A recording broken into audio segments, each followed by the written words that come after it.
Bismillahirrahmanirrahim. Assalamualaikum warahmatullahi wabarakatuh.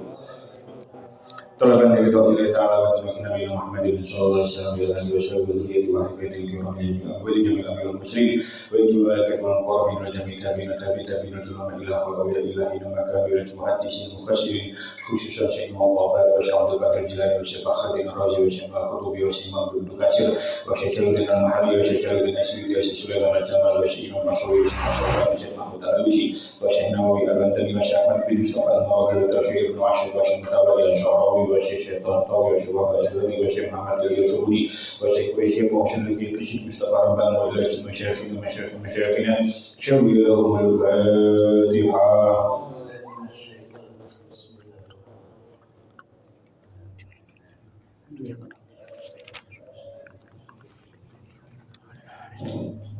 Allahumma barik lana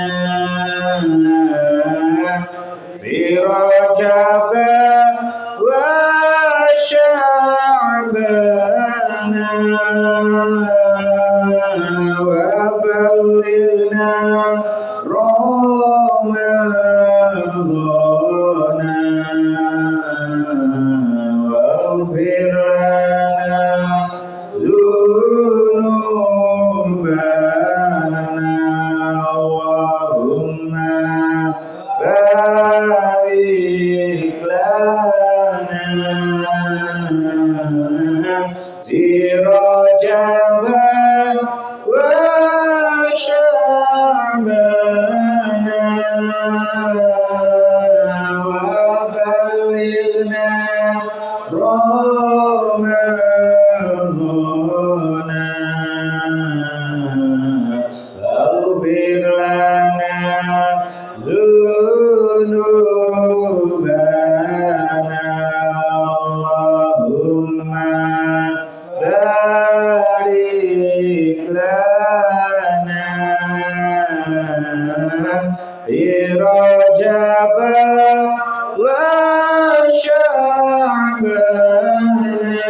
Bismillahirrahmanirrahim.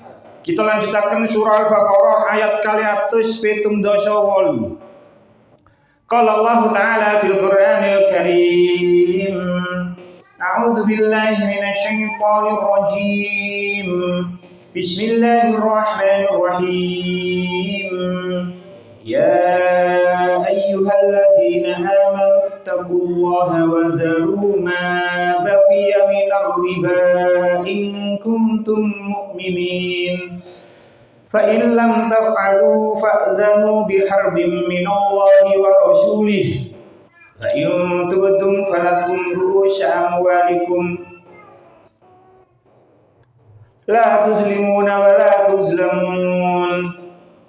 Ya ayyuhalladzina eling-eling wong-wong amanu kang padha iman sapa si alladzina ittaqu padha wedi sapa sira kabeh Allah ing Allah Ta'ala wazaru lan ninggal sapa sira kabeh ing barang baqiya kang keri apa ya sing minar riba bayani riba ing kuntum lamun ana sapa sira kabeh iku mukminina iman sapa sira kabeh.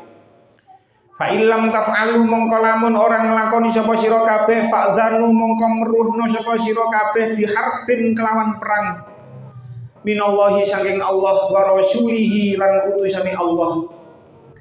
Wa in tubtum Lan lamun tobat sapa sira kabeh, falakum mongko iku kedue sira kabeh ru'usu amwalikum utawi pira-pira pokoke bondo sira kabeh. La tazlimuna ora kaningoyo sira kabeh wala tuzlamuna lan ora den kaningoyo sapa sira kabeh. Utawa syaraipun kali 178. He wong-wong mukmin sira kabeh supaya tansah wedi ing Allah lan tinggal kekaren-kekaren saking syarat-syarat riba. Lamun sira kabeh pancen iman temenan, menawa sira kabeh ora padha nglakoni perintah-perintah Allah taala, sira kabeh meruhna peperangan karo Allah lan utusane Allah. Menawa sira kabeh padha taubat, sira kabeh duwe hak pokoke saking bondo sira kabeh. Sira kabeh ora nganingoyo lan ora dikaningoyo. Pun. Ini adalah pembahasan yang ketiga kalinya tentang masalah riba. Riba, kita sudah membahas ayat ini dari ayat 275.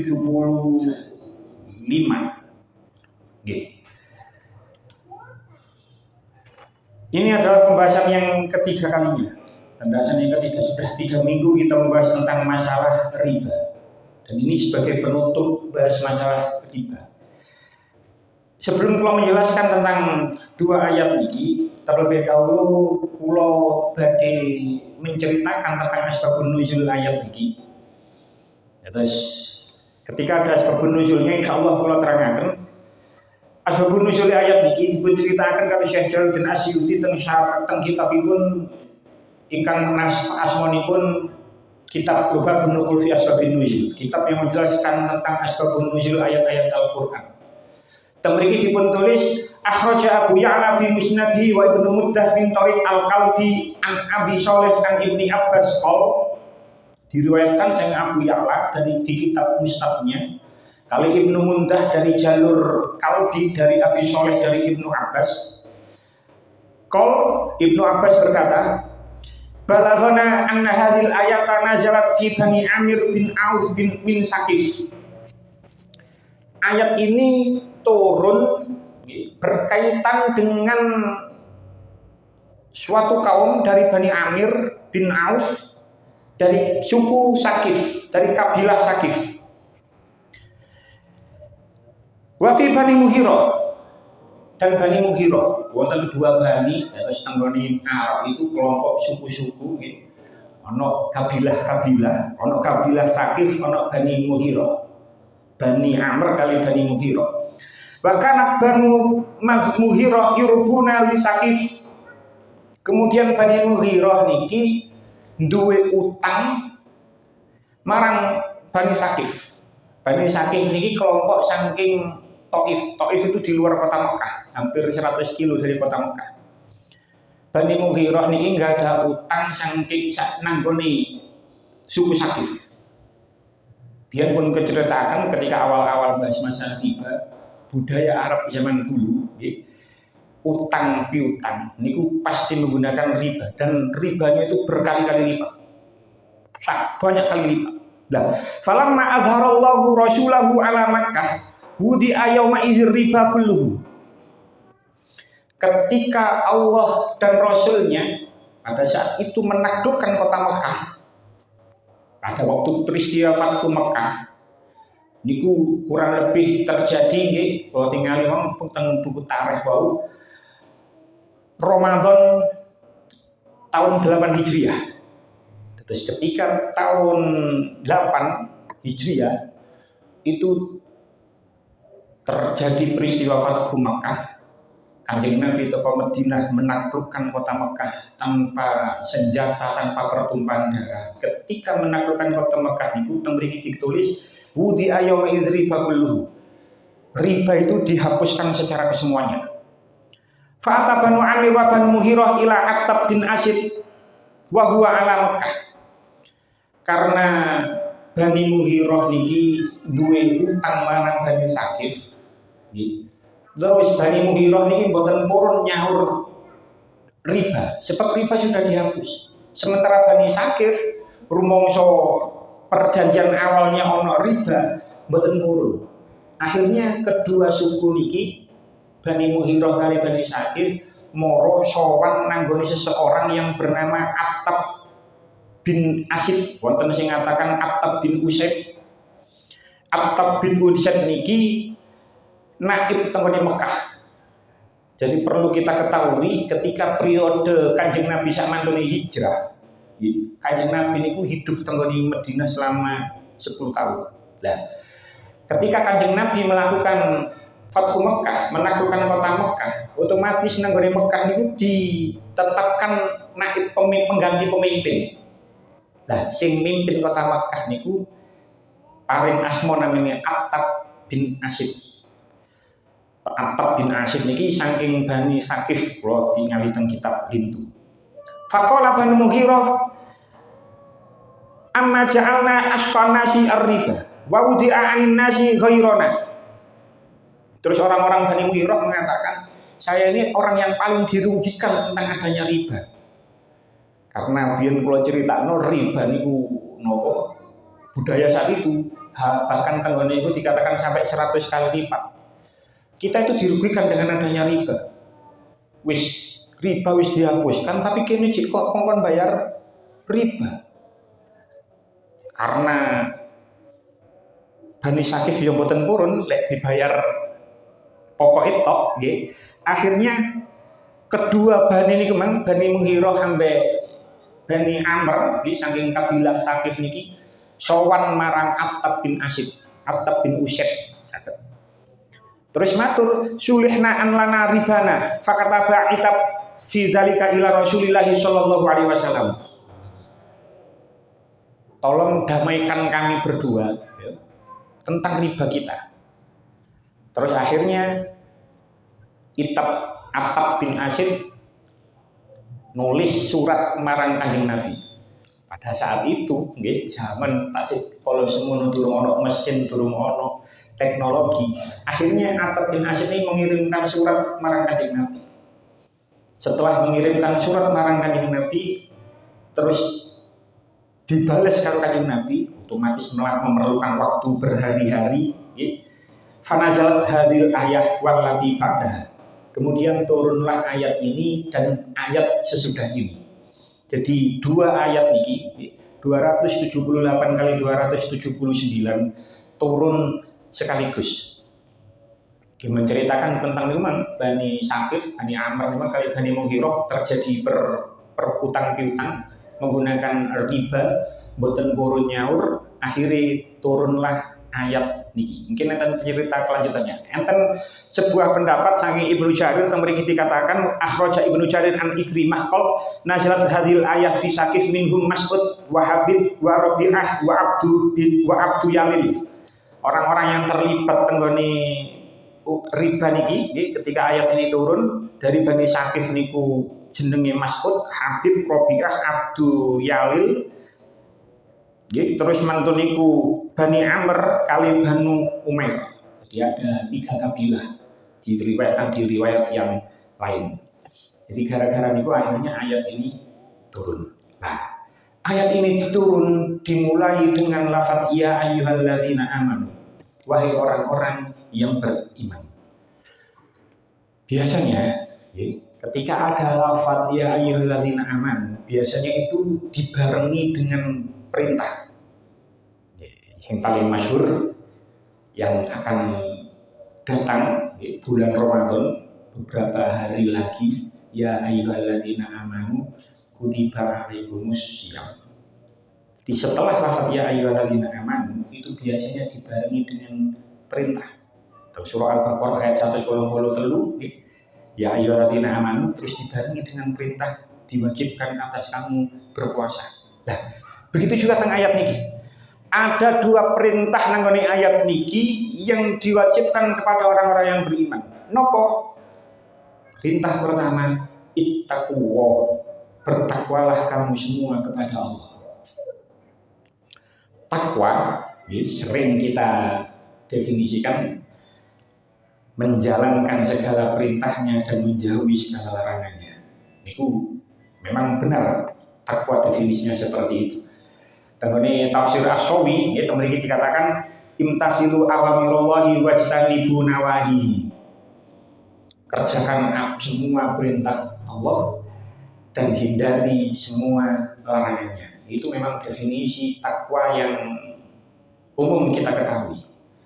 Tapi kalau mau tentang tafsir Ibnu Katsir, ketika Imam Ibnu Katsir memaknai ya ayyuhalladzina amanu ittaqullah ay khafuhu wa raqibuhu fima taf'alun.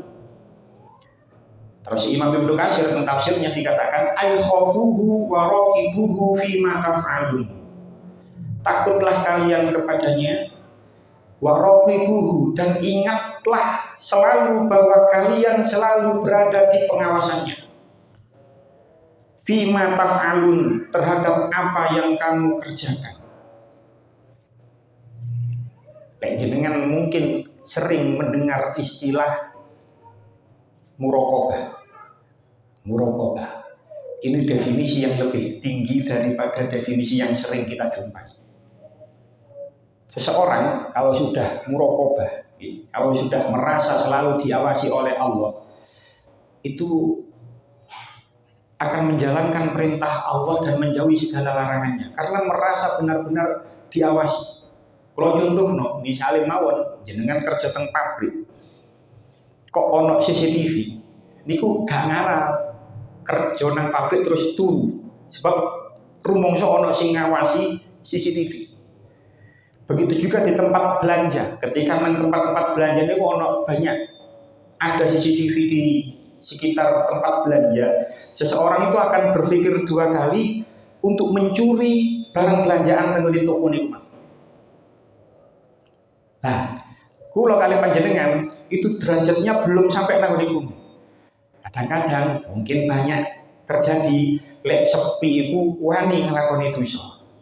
Wani nglakoni maksiat, sepi ya kok gak ono sing ketok, gak ono sing delok.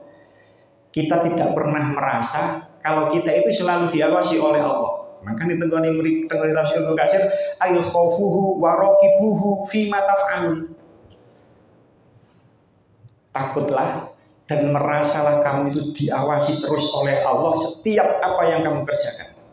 Terus penafsiran tentang tafsir Ibnu Katsir lebih tinggi mana? Awakmu kudu rumangsa terus diawasi karo Gusti Allah. Itu perintah yang pertama. Nah, perintah pertama ini bersifat umum. Ittaqullah, bersifat umum. Perintah kedua lebih spesifik lagi. Napa perintah keduanya? Wa dharu ma baqiya minar riba in kuntum mu'minin. Dan tinggalkanlah sisa riba jika kamu termasuk orang-orang yang beriman. Konteks ayat ini, ketika Allah menyuruh orang-orang yang beriman untuk meninggalkan sisa-sisa riba, itu kembali ke konteks asbabun nuzul ayat sing kula critakno tengene awal. Asbabun nuzulnya Bani Saqif ambek Bani Mughirah ngoten mawon. Bani Mughirah niku nggih utang nang gone Bani Saqif. Bani Saqif nagih, Bani Saqif nagih, terus manten niku Bani Mughirah boten purun bayar bunganya. Dan itu lazim terjadi ketika masa jahiliyah. Ketika masa itu di wong Arab koyo ngoten niku. Teng tafsir Ibnu Katsir diterangkan kedua bani niku akhirnya masuk Islam. Terus Bani Saqif nggih mlebet Islam, Bani Mughirah nggih mlebet Islam. Lah, Bani Saqif tetap nagih Bani Mughirah. Tetap nagih Bani Mughirah. Bani Mughirah karena Islam sudah masuk Islam, terus Fathu Makkah sudah terjadi, tenggone Makkah sudah dihapus riba, mboten purun bayar riba. Lalu akhirnya nggih niku mah kedua-duanya niku sowan marang Attab bin Asyid, terus Attab bin Asyid nulis surat marang Rasulullah, terus dibalas kali Rasulullah tenggone kula maos teng tafsir At-Tabari kali teng tafsir Abdurrul Mansur. Balasan surat Kanjeng Nabi selain menulis dua ayat Al-Qur'an ini, surah Al-Baqarah ayat 278 kali ayat 279, tenggone akhir tulisannya itu ada pesan khusus Kanjeng Nabi marang Attab bin Asyid. Nopo pesan Kanjeng Nabi? in rodu wa illa fa'zanuhum biharbin.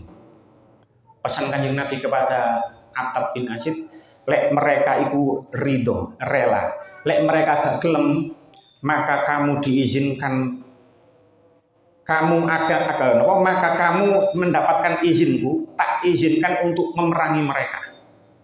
Jadi ini menunjukkan betapa besar dosanya riba, sampai-sampai Kanjeng Nabi itu mengizini marang Attab bin Asid sebagai penguasa kota Mekah saat itu, pemimpin kota Mekah saat itu, lek wong-wong itu gak gelem ridho, gak gelem rela, maka kamu berhak memerangi mereka.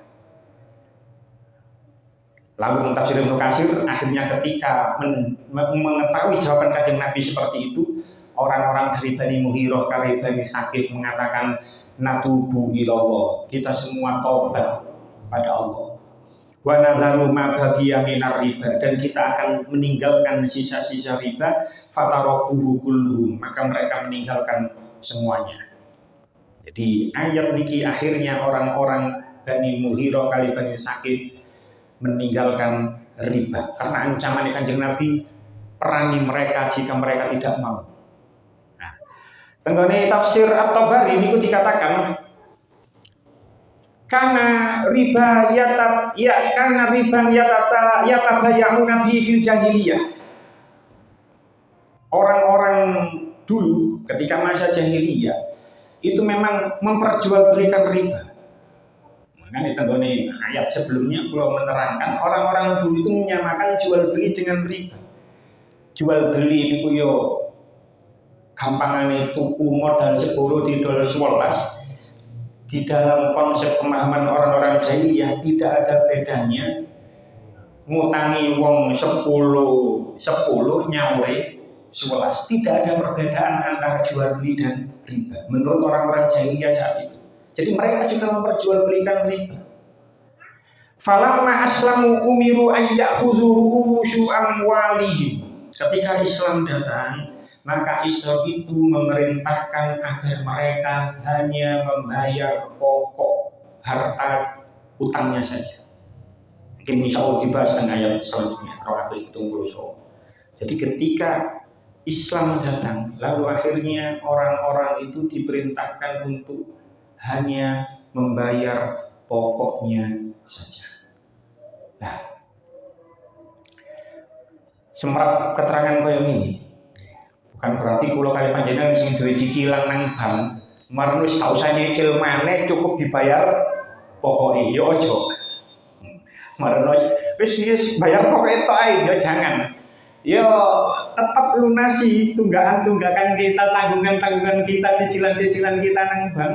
Karena keterangan nang awal di 2 pertemuan yang lalu, ulama kontemporer itu berbeda pendapat tentang bagaimana hukum bunga bank. Pun kalau terang notengoni awal, bagaimana bunga hukum bank?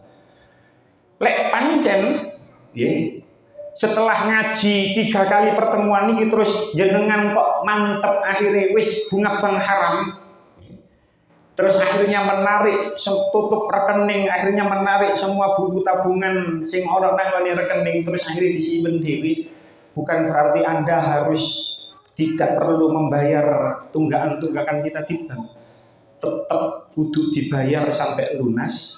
Lek wis lunas ojo utang maneh. Pertu ngono, lek wis lunas ojo utang maneh. Tapi kalau menganggap bunga bank itu bukan bagian dari riba karena tidak sama dengan riba, monggo mawon. Ini pun kalau terang ulama kontemporer memang berbeda pendapat, walaupun memang secara jumhur ini kata yang lebih berpendapat bahwasanya bunga bank itu termasuk riba. Itu jumhur mengatakan seperti itu.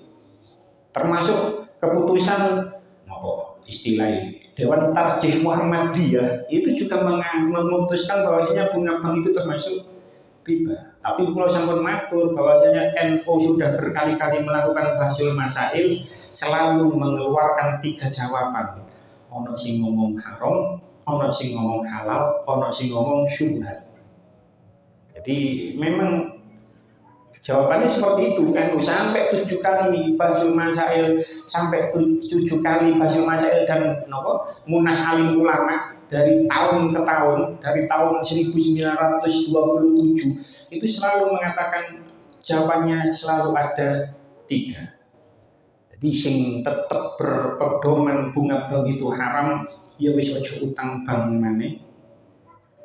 Lek berpedoman bunga bank halal, ya sampai utang mboten napa-napa. Pun kita lanjutkan.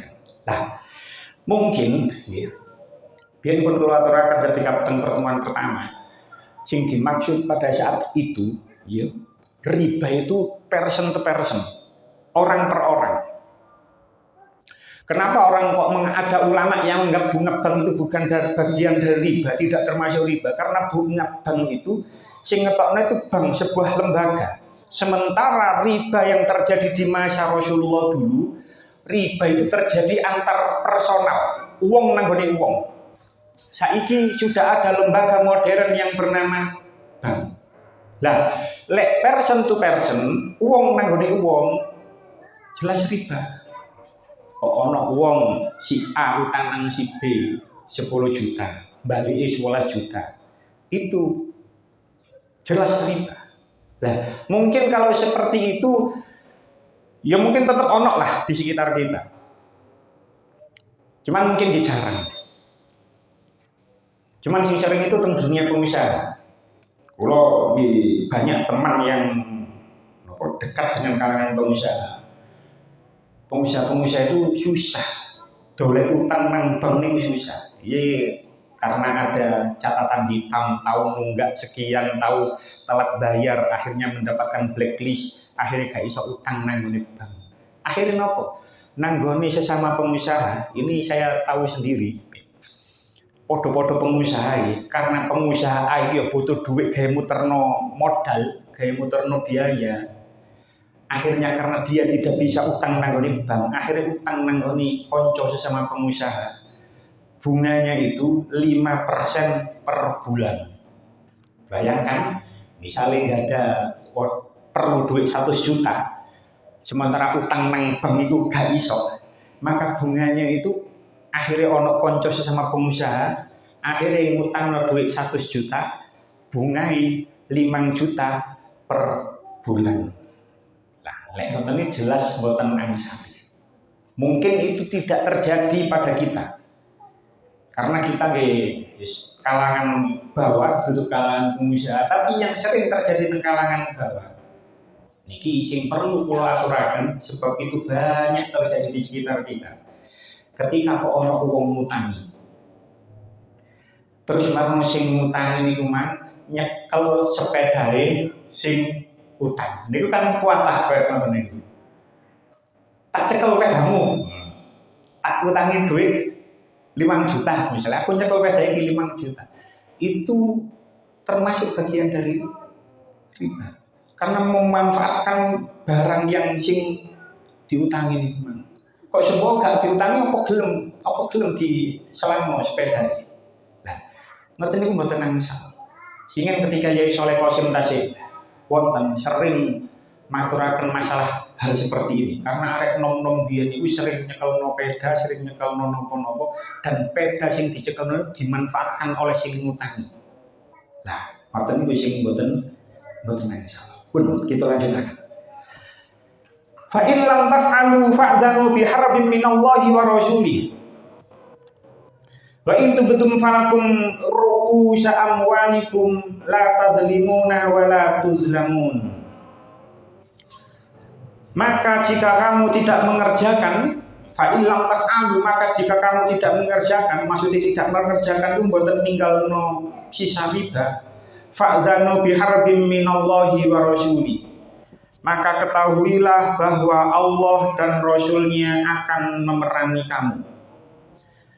Wa in tubtum falakum ru'usa amwalikum, dan jika kamu bertaubat dari pengambilan riba, maka bagimu pokok hartamu. La tuzlimuna wa la tuzlamun.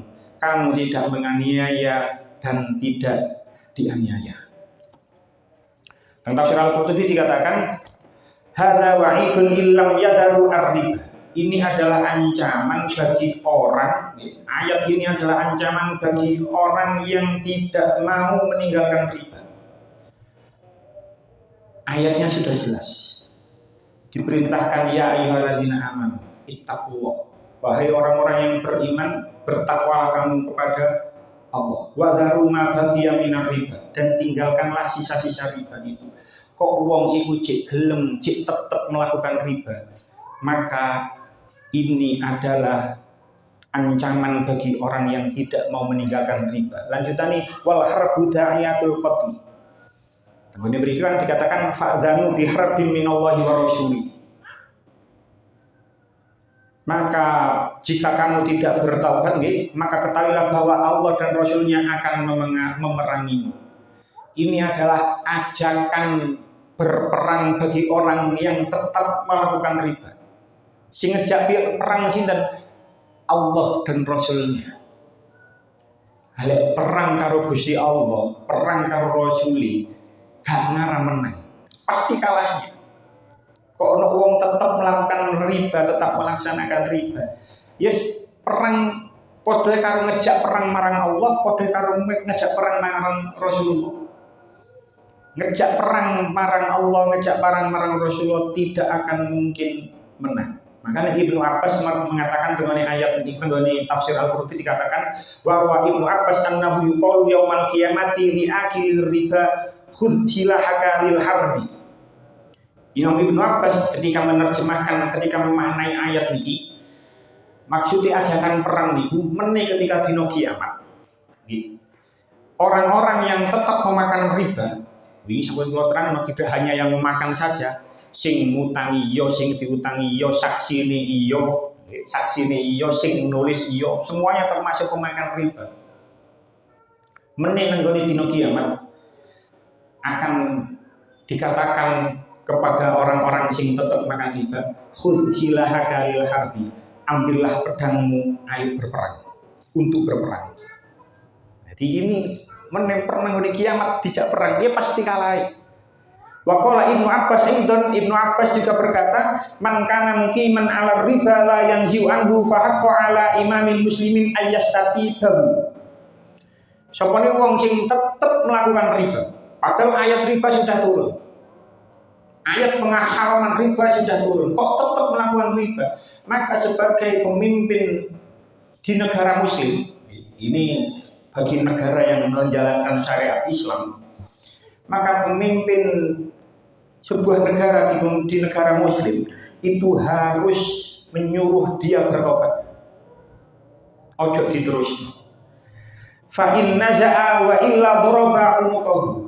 Lek dhek bangkang tetap melakukan riba, maka pemimpin negara muslim itu berhak, memiliki dikatakan doroba unuqahu, memenggal kepalanya. Jadi betapa besarnya dosa riba itu sampai-sampai seorang pemimpin itu berhak, mengenai tafsir Al-Qurtubi, berhak mengeluarkan hukuman dipenggal kepalanya. Jadi menunjukkan betapa beratnya dosa riba. Makanya makna ayat ini wakila al makna illam tantahu fa antum harbun lillahi wa rasulihi ay a'da'u. Makna ayat ini, kalau seseorang itu tidak mau menghentikan perbuatan riba, maka kalian akan berperang dengan Allah dan Rasulnya. Otomatis itu menjadi musuh-musuh agama, musuh-musuh Allah, musuh-musuh Rasulullah. Lah, ini sempat terang. Kalau memang bunga bank itu dianggap sebuah riba, ya maka cocoklah apa yang didahulukan oleh Kanjeng Nabi. Ya'ti 'alan nasi zamanun la yabqa ahadun illa akil riba wa man lam yakul ar-riba asabahu baru. Suatu saat akan datang zaman di mana semua orang akan memakan riba. Sapa wong sing gak mangan riba itu pasti kena ambuni, kena asapnya, kena debunya. Maka kalau bunga bank itu memang termasuk bagian dari riba, maka kita semua pasti sudah, walaupun buatan makan riba itu pasti kena ambuni. Cuman kita meninggalkan bank, itu wis gak ngarah, ya coro-coro senom-nom wis gak ngarah iso. Pemane sing bayar kris dan lain sebagainya. Semoga bukan zaman itu, bukan zaman ini maksudnya. zaman yang didawuhkan oleh Rasul bukan zaman yang sekarang ini. Mungkin duduk, ya nggak termasuk bagian dari tidak sama dengan riba. Sebab yang ulama yang berpendapat tidak seperti itu. Tapi memang dosa riba itu sangat besar. Ini saya perlu terangkan bahwasanya ada 73 tingkat dosa riba yang paling ringan itu podo karo ngumpuli ibu dewi. Tenggone mriki dikatakan tentang tafsir Al-Qurtubi dikatakan Kanjeng Nabi niku nate dawuh, An-Nabi sallallahu alaihi wasallam qol la dirhamun riba asyaddu indallahi ta'ala min sittin wa salasina zanyatan fil khati'ati. Kanjeng Nabi niku nate dawuh, 1 dirham hasil riba, 1 dirham hasil riba itu lebih berat di sisi Allah, lebih berat di sisi Allah daripada 36 zina di dalam kesalahannya, fil khati'ah, di dalam kedosaannya. Jadi lewat hadis Kanjeng Nabi ini menjelaskan bahwasanya dosa riba, 1 dirham riba itu lebih besar daripada 36 zina. Di tingkat kesalahannya itu lebih besar. Makanya ini lewat pertemuan ayat ini paling tidak yang terakhir yang kula matur, hindari sing utang-utangan sing nyekel-nyekelan niku mang. Niku terjadi banyak di sekitar kita. Sebagai penutup ayat niki nggih. Fa illam taf'alu fa'zanu niki Abu Bakar niki saking riwayat Asim nggih. Teng mriki dikatakan Abu Bakar lek maos fa'zanu niki mboten fa'zanu tapi fa'azinu. Bukan fa'zanu tapi fa'azinu. Fa'azinu biharbin minallahi wa rasulih. Dan ini termasuk bagian dari qiraatus sab'ah. Saged diwaca fa'zanu, saged diwaca fa'azinu.